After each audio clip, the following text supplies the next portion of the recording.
Before I get started, don't judge me because of this video. This is just my observations, and if Aaron actually sees them, they might possibly help him. I think Judge is a lot of fun to watch, and I think he will be a superstar in the future. With that being said, let's get to the video. We have all heard of Aaron Judge.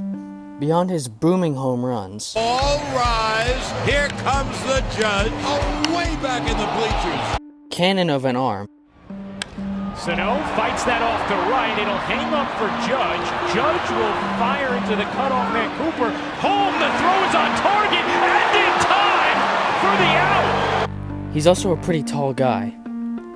And partly, well, MLB is sucking his dick on Instagram. In fact, you might have heard about how the Yankees signing of Mariano led to the Yankees signing Judge. There's a link in the description to that video. It's actually really interesting. But in all seriousness, the dude is just a great guy in general. He's almost a lock for the Rookie of the Year. Sorry, Ben Gamble. And he might be a possible MVP candidate. Well, that is until he hit the second half of the season. In the first half, the Yankees were winning, Judge was in the midst of a historic season, Angels star Mike Trout was hurt, and the AL Best Astros were led by a group of stars likely to split an MVP vote. If you were to hand out 2017 MVP ballots the night of the Home Run Derby, hardware for the Yankees star would likely have been inevitable. Speaking of the Derby, Judge put on a show, hitting the roof in Marlins Park a couple times, and that is not an easy thing to do. He won the Derby with ease and went on to bat third in the All-Star game the next day.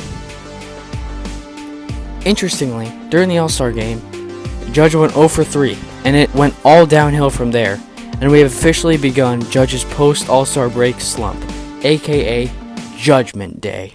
Stop. Well, not really Judgment Day, but... Shut up, you stupid kid. Since the start of the second half, Judge has posted a weak slash line. It's a bit of a shocker to see that line after his first half, in which he batted .330 with 30 dingers and 66 RBIs. Judge's issues aren't power-related, as he's clobbered 4 homers since the break, but he hasn't made much contact. And here's where it gets interesting. When he has made contact, it's been primarily fly balls, as he's hitting more than 50% of balls in the air. But I think I figured out Judge's struggles, and a lot of people seem to be overlooking it. Take a look at this swing by Judge. This was a home run to dead center against the Angels in the first half. It's a beautiful swing, great timing, and bat speed. I guess you could say this swing swears to tell the truth, the whole truth, and nothing but the truth. Look at this green line I've added. This is roughly a 159-degree angle. Judge's stance is pretty much perfect because he's leaning back only a tad, which leads to line drives and getting the ball up in the air. Now, is this a good swing? Well, I'll be the judge of that. This is a shot of Judge hitting a home run in the Derby during the All-Star break. As you can hopefully see, his back is immensely arched, and he's leaning back a ton. The angle in this is a shocking 148-degree angle. This is a common strategy for home run derby hitters. When you arch your back, you hit more fly balls, and obviously more fly balls leads to more dingers. The problem all leads down to muscle memory, and here's why. Let's look at Judge's swing in the second half. This is a homer against the Rays in the second half. Look how arched his back is. That is a 151-degree angle, and an 8-degree difference from the first half. In the first half of the season, Judge had a 37.5 fly ball rate and a great 41.7 home run to fly ball rate. That meant 41.7% of his fly balls were home runs. In the second half, Judge is running a fly ball rate of 56.4% and only an 18.2 home run to fly ball rate. Basically, it's not about how he's not getting his pitch, or it's not about how he's not seeing the ball well. It all comes down to his swing. Now, what can fix Judge? With the Yankees on a tear as of late, Judge could be Joe Girardi's guinea pig.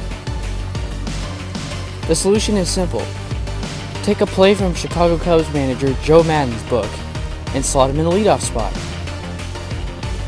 Madden conducted the experiment with Anthony Rizzo back in June, putting him in the first spot of the order to spark the veteran's bat. Into the plate, And a fly ball to center, deep again. This ball is gone! It worked, as the first baseman hit a steady 306 with 5 bombs. 3 of them were leadoff blasts, and 12 RBIs while hitting at the top of the order. Putting Judge at the head of the batting order could instill some confidence. Even if he isn't throwing as many fastballs on the spot, he still has enough plate discipline to be an effective leadoff guy. And that's a leadoff man's job: get on base and extend the pitcher's pitch count. So here's the verdict. Shut the f up! Joe Girardi should consider moving Aaron Judge to the leadoff spot in the Yankee lineup if he wants Judge to keep sentencing balls into the bleachers. Shut the f up! Also, if Judge wants to get back on track this season, he could look at video of him swinging in the first half and go back to that swing. Because, who doesn't love that swing? And with that, case closed.